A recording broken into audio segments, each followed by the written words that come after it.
प्यारे दोस्तों, बहुत बहुत स्वागत है आपका अपने चैनल यूजीसी नेट साहित्य दर्पण में। तो फ्रेंड्स, जैसे कि पता है आपको कि इस चैनल के माध्यम से हम एनके NET JRF SET TGT PGT की तैयारी करते हैं। और बताना चाहूंगी, प्रश्नोत्तरी करने से पहले बता रही हूँ, मैं ये वीडियो एक साथ ही ऐड कर रही हूँ। मैं नहीं चाहती कि बार बार वीडियो अपलोड करना पड़े। आपको पता है एग्जाम डेट आ चुकी है, सभी को पता है। कल पता चल गया, मेरे ग्रुप में कई मित्र मुझे सेंड भी कर रहे थे, जैसे 10 से 11 बजे के करीब मैंने उसको देखा। तो बताना चाहूंगी कि एग्जाम डेट आपकी कंफर्म हो गई है। अब ये जो एग्जाम डेट है कभी भी अब चेंज होने वाली नहीं है, है ना। तो इसको आप फाइनली मान कर चलो कि यही तारीख है जिस तारीख को आपको परीक्षा देना है। 20 से लेकर के 30 नवंबर तक, है ना, 20 से लेकर 30 नवंबर तक एग्जाम डेट निश्चित हुआ है। उधर 1 से लेकर 5 दिसंबर तक, चलो दिखा देती हूँ स्क्रीन पर चल के, मैं थोड़ा सा दिखा देती हूँ। इसके बाद हम करते हैं प्रश्नोत्तरी, ठीक है। थोड़ा सा टाइम लूंगी, ज्यादा टाइम नहीं लूंगी। प्रश्नोत्तरी बहुत ही कमाल के हैं। प्रश्नोत्तरी को ध्यान से देखा करें, मॉक टेस्ट के रूप में लिया करें, है ना।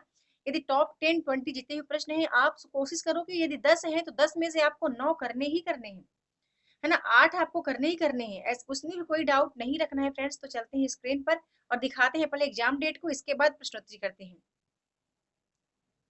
तो ये देखिए स्क्रीन पर बिल्कुल स्पष्ट क्लियर हो चुका है। कल एनटी के द्वारा उनकी वेबसाइट पर ये भेजा गया है नोटिफिकेशन कि देखो एग्जाम डेट हमारा क्या है, यूजीसी नेट का, है ना। ये देखो 20 21 22 24 25 26 29 30 नवंबर को एग्जाम होना है। दोनों ही 2020 का भी और 2000 जून 21 का भी होना है। और यहाँ से 1 से लेकर के 5 दिसंबर तक हमारा एग्जाम होना है। बिल्कुल इस बार इन्होंने बड़ा स्पष्ट अच्छा काम किया है कि एक अपना हेल्पलाइन नंबर भी दे दिया है, नया हेल्पलाइन अपना एक नंबर भी दे दिया है। पता नहीं चालू हालत में कि कैसा है ना। तो ये चीजें कंफर्म है। अब चले चलते हैं प्रश्नोत्तरी की ओर।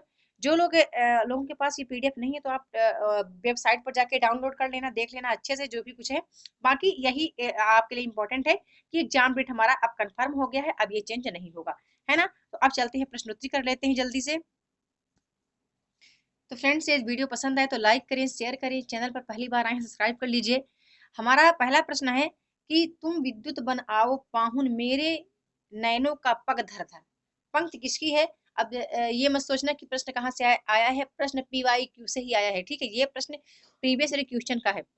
तो उम्मीद करती हूँ कि आपने अपना आंसर चूज कर लिया है। हमारा जो करेक्ट उत्तर है, यहाँ पर ए नंबर करेक्ट है, महादेव वर्मा जी का, ठीक है। ये महादेव वर्मा का है कि तुम विद्युत बन आओ पाहुन मेरे नैनों का पग धर धर, ठीक है।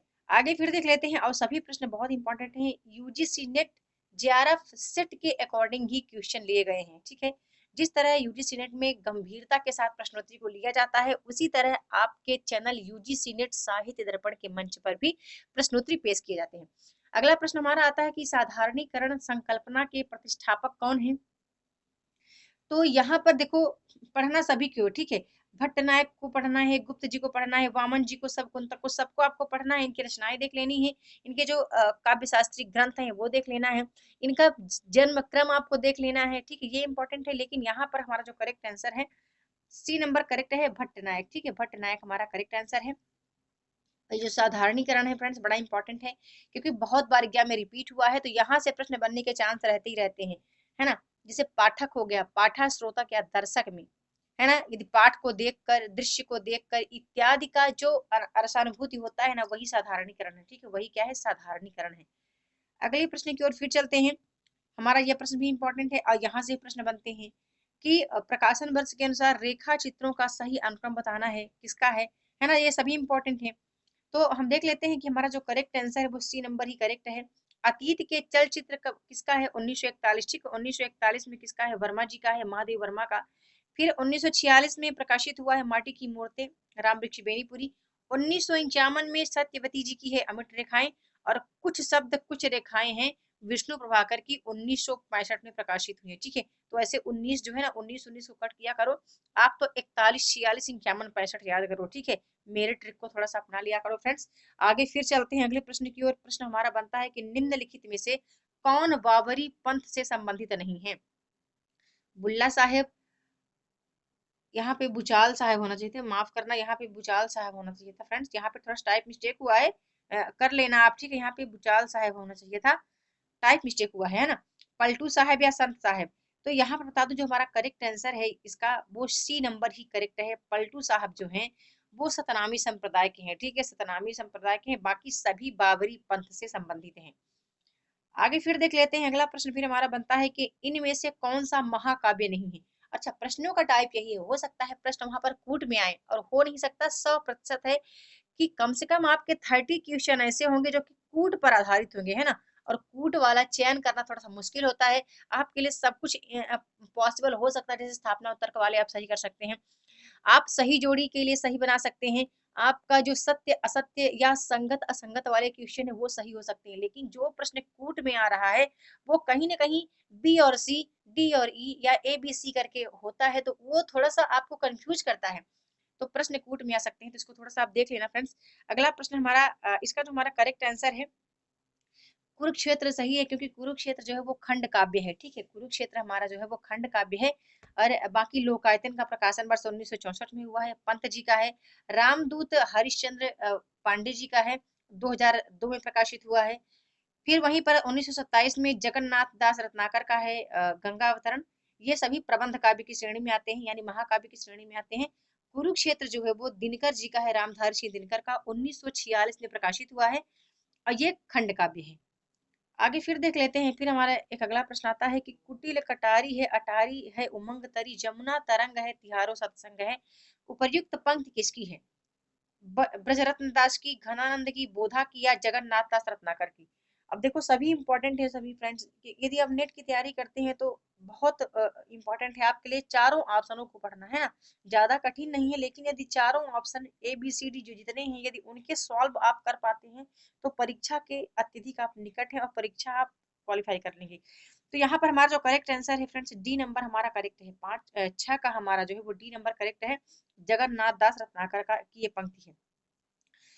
आगे फिर देख लेते हैं, अगला प्रश्न फिर हमारा बनता है। अच्छा, ये हमारा चैलेंज प्रश्न है, ठीक है, ये हमारा चैलेंज प्रश्न है, और बड़ा ही सामान्य सा प्रश्न है, और सभी को इसका उत्तर बताना है ना, सभी को इसका उत्तर बताना है कि इसका करेक्ट आंसर क्या होना चाहिए। साहित्यिक अपभ्रंश को पुरानी हिंदी किसने कहा था। साहित्यिक अपभ्रंश को पुरानी हिंदी किसने कहा था। आचार्य शुक्ल ने, हजारी प्रसाद द्विवेदी ने, शिव सिंह सेंगर ने, राहुल सांकृत्यायन ने, या फिर चंद्रधर शर्मा गुलेरी जी ने। सभी को इसका उत्तर बताना है। ठीक है, बड़ा ही सरल प्रश्न है, और ये हमारा पीवाईक्यू है। ठीक है, ये प्रीवियस ईयर क्वेश्चन में कई बार रिपीट हो चुका है, ये भी पीवाईक्यू ही है। सब बताना फ्रेंड्स, सभी को बताना है। अगला प्रश्न फिर चलते हैं, देख लेते हैं, निम्नलिखित में से नई कहानी आंदोलन के प्रारंभकर्ताओं में शामिल नहीं है। कमलिश्चर, यादव, राकेश जी, या फिर ज्ञान रंजन जी। तो बताना चाहूंगी फ्रेंड्स कि नई कहानी आंदोलन का जो प्रारंभ हुआ है, आरंभ है 1956-57 से माना जाता है, 1956-57 से माना गया है। इसके आरंभकर्ता में कमलेश्वर भी आते हैं, राजेंद्र यादव भी आते हैं, मोहन राकेश भी आते हैं, लेकिन ज्ञान रंजन कहानी आंदोलन से जुड़े हैं, है ना, ना कि नई कहानी आंदोलन से। तो यहाँ पर हमारा डी नंबर करेक्ट है, ज्ञान रंजन। आगे फिर देख लेते हैं, अगला प्रश्न फिर हमारा आता है, और बड़ा ही इंपॉर्टेंट है, क्योंकि हिंदी आलोचना विधा को यदि आप पढ़ते हैं तो 15 या 20 15 आलोचक ऐसे हैं, मैंने टेलीग्राम ग्रुप पे ऑलरेडी इसका एक पीडीएफ डाला था, केवल सेलेक्टेड 10 आलोचकों का नाम मैंने डाला है कि यदि उनको आप पढ़ते हैं तो आलोचना विधा से बनने वाला प्रश्न आपका बिल्कुल भी गलत नहीं होगा। यहाँ पर हमारा जो करेक्ट आंसर है, बताना चाहूंगी कि शुद्ध कविता की खोज किसकी आलोचनात्मक कृति है, तो ये रामधारी सिंह दिनकर की है, 1966 में प्रकाशित हुई है। और यहीं पर आपको गजानन माधव मुक्ति का बोध का देखना है, क्योंकि कई बार रिपीट हो चुका है। हिंदी साहित्य का सौंदर्य शास्त्र। दूसरी परंपरा की खोज नामवर सिंह का बड़ा फेमस है, 1971 82 में प्रकाशित हुआ, ठीक है।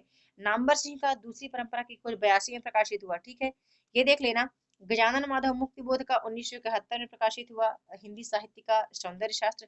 और ये दुलारे जी का बड़ा इंपॉर्टेंट है, नया साहित्य नए प्रश्न, 1955 में प्रकाशित हुआ है, ये देख लेना, क्योंकि ये बड़े फेमस आलोचनात्मक कृतियां हैं। और बाकी इनकी जो कुछ आलोचनात्मक कृति है वो एग्जाम में पूछी जाती है, जैसे वाजपेयी जी की कई आलोचनात्मक कृतियां हैं जो परीक्षा की दृष्टि से बड़ी महत्वपूर्ण है, तो उनको आप देख लीजिएगा।